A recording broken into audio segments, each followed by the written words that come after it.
Hello, my dear Gemini. Welcome back to Practical Mystique.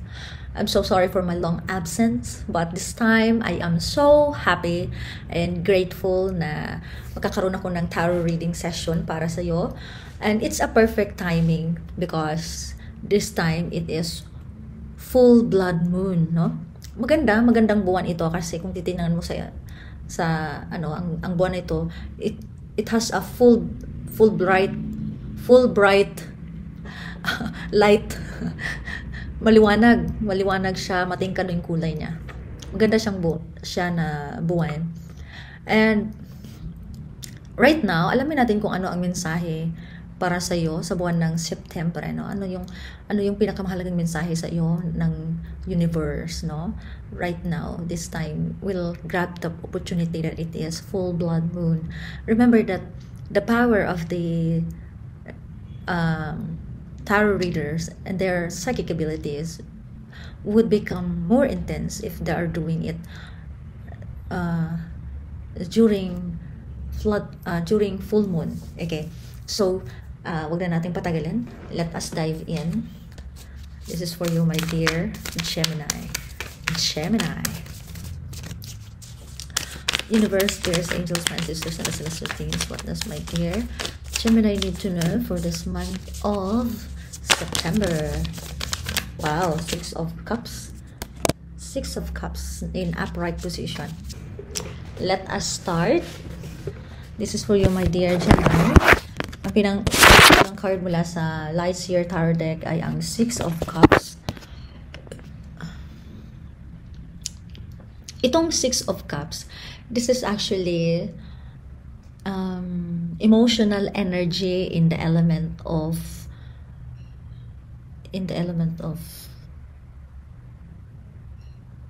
water, no? Water. Emotional energy in the element of water. Ang Six of Cups ay tumutukoy sa pagbabalik nakaraan, no?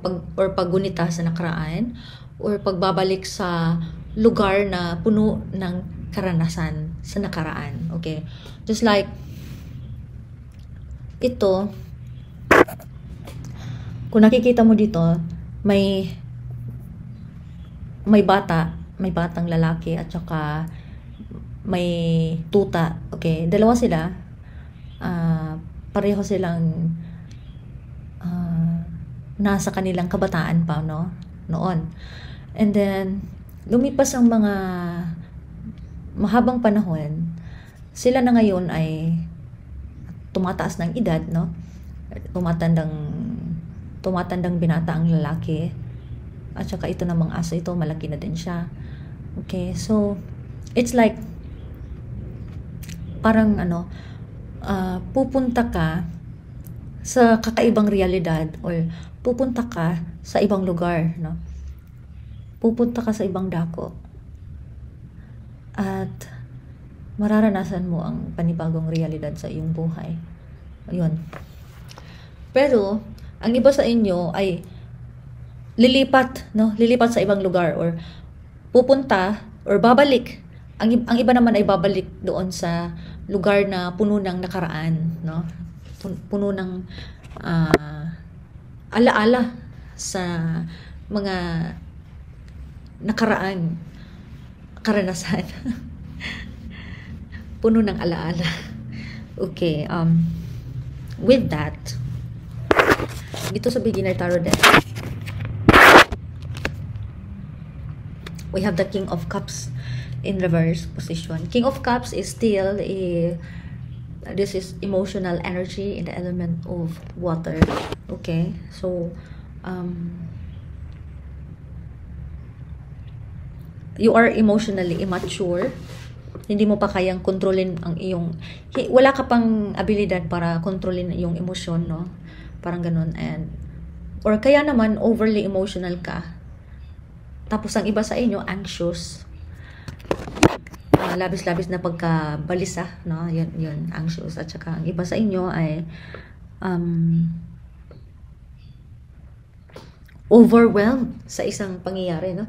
May kaganapan na hindi mo inaasahan. So ang nangyari, ikaw ay na overwhelmed, no? Yun, overwhelmed. At dito sa karma cards mo, ito ay signs, no? Nakatanggap ka ng signs. Tapos, ang signs na ito ay Aries, no? Aries.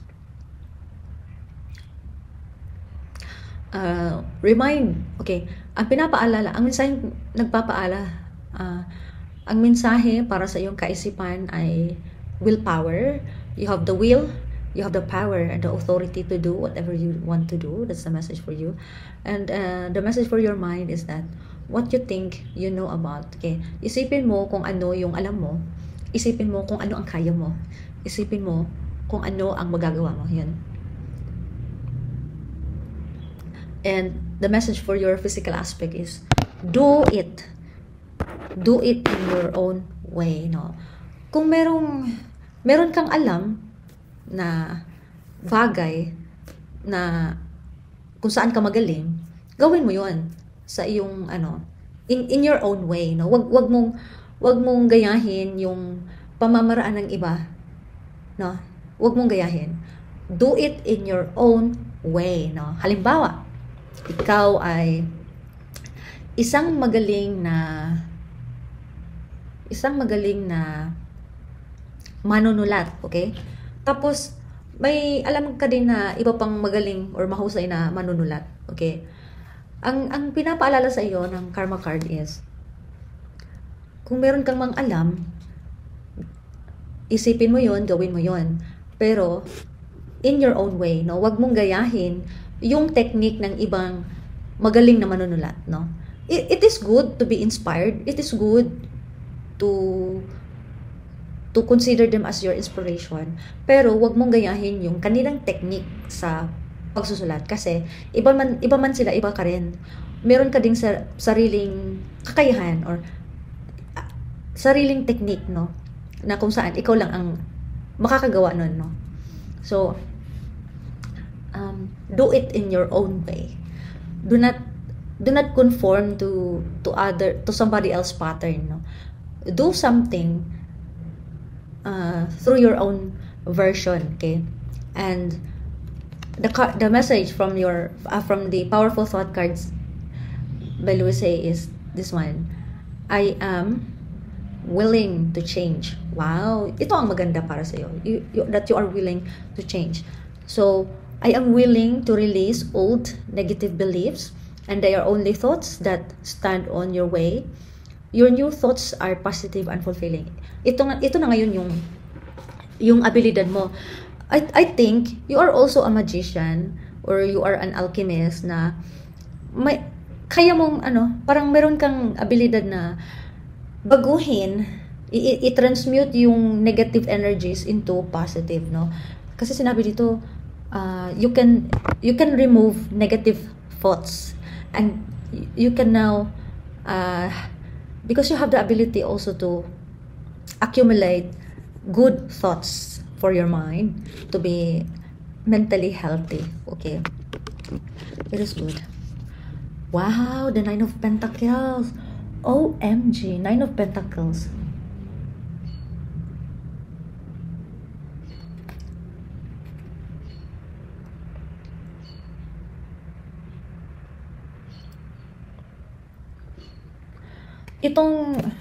Itong babaeng ito, may sarili siyang puno, masagana, no? Masagana yung ang kanyang itinanim na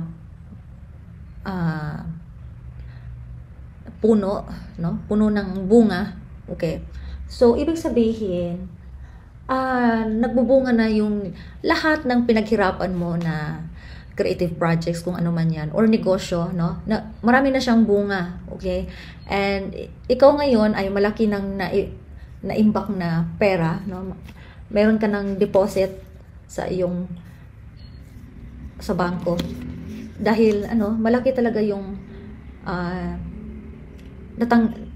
natanggap mo na mga malaki na yung naani mo sa iyong pinaghirapan na trabaho, no? Yung pinagpaguran mo talaga, whether business or job, okay?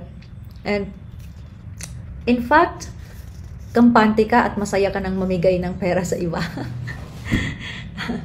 Okay? Pero hindi naman masyadong malaki. Maliit lang siya. At least, makakatulong ito sa ibang tao, di ba? So, I'm happy for you that you share your blessings for others, no? So, the same thing, the same frequency that the universe will be projecting to you in your outer reality, okay? And we have here this one. This is actually Queen of Swords. Queen of Swords in reverse position. The Queen of Swords is mental energy in the element of air. Okay. So, parang critical ka ngayon, ha? Critical? Or negatively minded. Parang pessimistic kasi yung iba sa inyo. Or ang iba sa inyo ay parang kulang sa simpatya, no? Lack of empathy, no? Parang hindi ka madali makakaranas ng awa sa ibang tao, no? And ang iba sa inyo ay malisyoso, or ang iba ay parang sanay na makipagchismisan, marites. So, ang mga habits na ito ay dapat tanggalin, dapat mo nang iwasan, okay? Kasi pinapaalala sa iyo ng universe na willing ka din naman magbago. So, simulan mo na, no? From now on, simula ngayon, magbabago ka na, no? Kasi yun yung sinabi na you are willing to change. Affirm it to yourself again. You are willing to change. I am willing to change. Okay, and next is the Seven of Pentacles.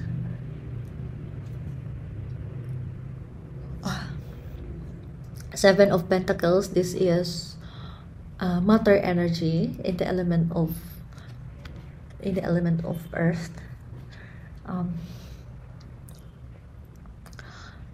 Makapangyarihan yung kamay mo, kasi yung kamay mo, ito yung nakakatulong para mapanitili yung pag-aalaga, no? Yung mapanatili yung halaman, yung kalusugan ng iyong mga halaman, no? Ang halaman na ito ay sumisimbolo sa iyong mga creative projects, or kaya naman trabaho or negosyo. At ngayon, marami na siyang bunga, no? Nagiging masagana ang iyong career or business, no? Kasi marami ng lumalabas na pentacle, no? Yun, nagbunga siya ng marami, or masagana yung ani mula sa iyong trabaho, negosyo, or karera, dahil magaling ka pinagpaguran mo talaga, no? Ang mga bagay na yan, at karapat dapat din na makatanggap ka ng biyaya mula sa universe.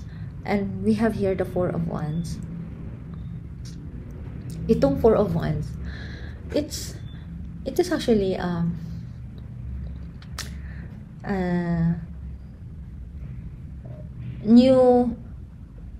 new tribe, no? May kinalaman ito sa panibagong tribo, no? Panibagong organisasyon, panibagong grupo, no? At tinatanggap ka nila, no? They heartily accepted you as their guest. You're warmly welcome, no? Or maaring dahil sa talento mo, parang inalok ka ng boss sa organisasyon na ito na sa kanila ka na daw magtrabaho, no? Kasi nakita nila masipag ka, tapos magaling naman, meron talento, so why not?